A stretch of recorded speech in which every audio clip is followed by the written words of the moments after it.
وہ یہ کہ ہندوستان کی ترقی میں جو چیز سب سے بڑی رکاوٹ ہے وہ مذہبی اختلافات ہیں۔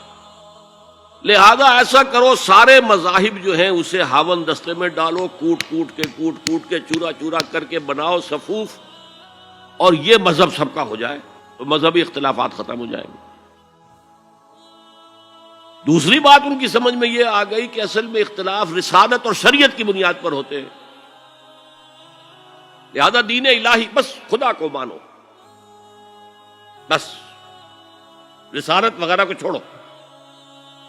خدا تو سب کا رب ہے، اسے آپ پرماتما کہہ لیں، مہادیو کہہ لیں، جو چاہے کہہ لیں، اللہ کہہ لیں، رام کہہ لیں، قل ادعوا اللہ والرحمن ایما تدعوا فلہ الاسماء الحسنی۔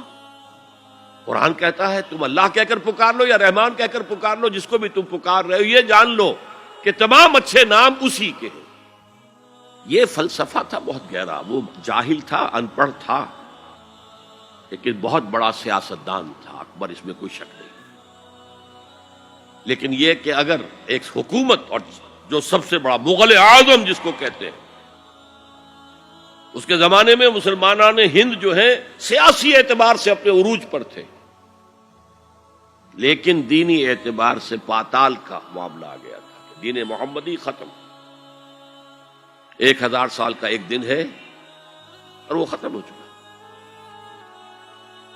اللہ نے اٹھایا مجدد الفسانی رحمت اللہ علیہ، اور ان کی درویشانہ مساعی کے ذریعے سے، اب دیکھیے اس زمانے میں تصوف کے ذریعے سے سب سے بڑا شرک آ رہا تھا، وحدت الوجود کی ایسی تعبیرات ہو رہی تھی جو ہماوست بن گئی تھی۔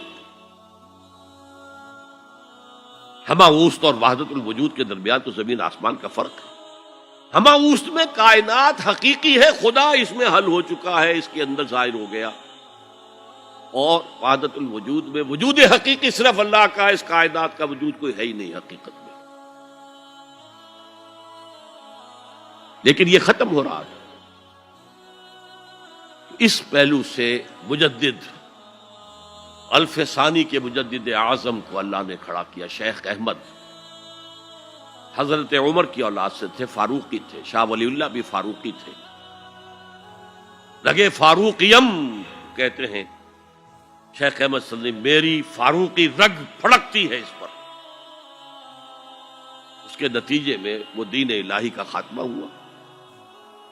بعد میں ہمارے ہاں یہ آیا ہے ہندوستان میں برہمو سماج، برہمو سماج، اور گاندھی جی بھی اسی فلسفے کے قائل تھے، وحدت ادیان کی، اور یہ سیاسی اعتبار سے بہت اونچی ذہنی سطح کی غمازی کرنے والی بات ہے کہ ہندوستان کے اندر کے یہ مذہبی اختلافات کو اگر ہم کسی طرح کھرل کر کے ختم کر دیں، ہاون دستہ میں ڈال کے کر دیں، تو پھر یہ کہ یہاں ترقی ہی ترقی ہے۔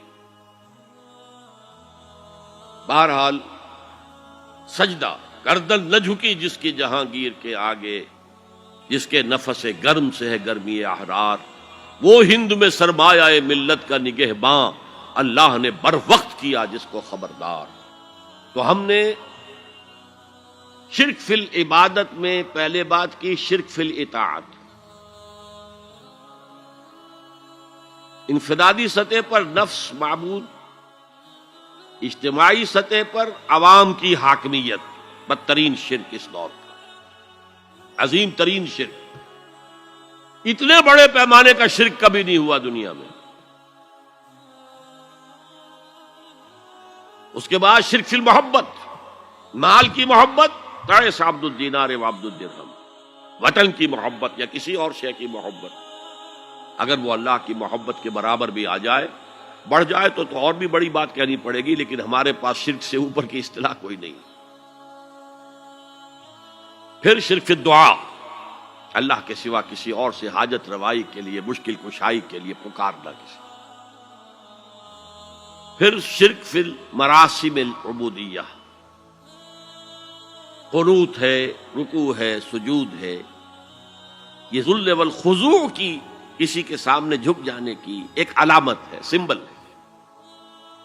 اب آخری ہے اس میں اخلاص، اور اخلاص کی ضد کیا ہے؟ ریاکاری۔